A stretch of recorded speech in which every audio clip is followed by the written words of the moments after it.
Mongoose Jake here with another video. I'm going to showcase this XR200 I picked up from a buddy at work that I'm going to use as another project bike. Of course, I also got the Canaan frame that I'm going to build up, but in time, this thing will get a little bit of love as well. Now, for those of you who aren't Mongoose fanatics like me, or even if you are and you don't remember this bike, this was about a $200 bike available through Walmart and a few other big box stores that actually had a decent frame and solid to okay-ish parts on it. Like, it did actually have a SRAM drivetrain. It was a non-series, but it actually was the SRAM ESP. That's the 1-to-1 shifting ratio. It was not the base level. Is a couple steps up, but it did actually have a 3.0 listed grip shift. It's not the, again, it's not the series, but it's not the MRX or lower, non-branded. And had a Suntour fork, Pro Max brakes, had a disc in the front, and it had linear pull rim brakes, but of course, as you can see, there's no cable, there's no pads, no nothing. I picked this thing up for 25 bucks, so I mean, you can see it looks like a dog's chewed on the seat, been left out. It'll need a complete tear down and a lot of TLC, some new parts. It's actually got Kenda claw tires on it. It has a rear on both the rear and the front, and oddly enough, the rear tire is actually mounted in reverse. If you see that, the tread pattern's swapped around, so we'll take a look at that and see what we can do.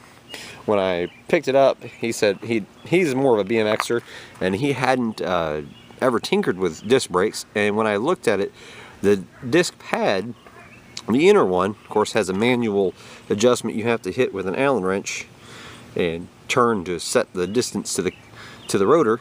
It was actually all the way in, so when you try to pull a lever, it was actually forcing the rotor into the caliper. So the rotor might be shot as well, but it'll be, like I said, it'll be a complete teardown and once over, but it'll be a fun little tinkering project for me that I'm going to try to do kind of on the cheap.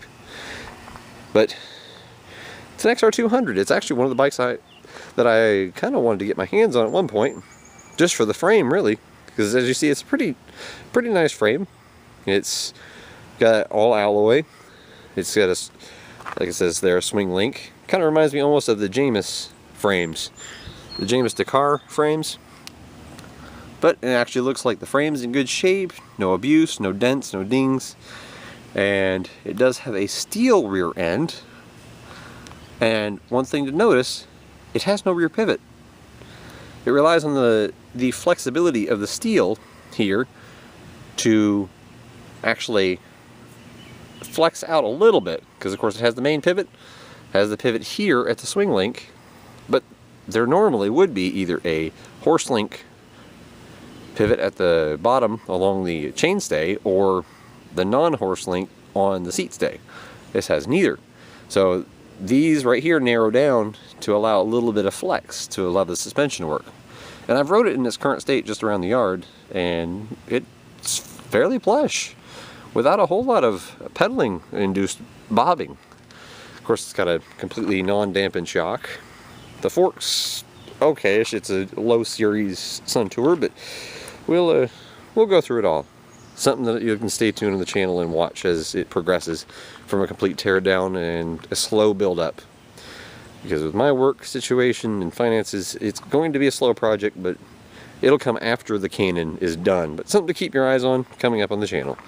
Hope you enjoyed this quick little 4-minute video, and thanks for watching.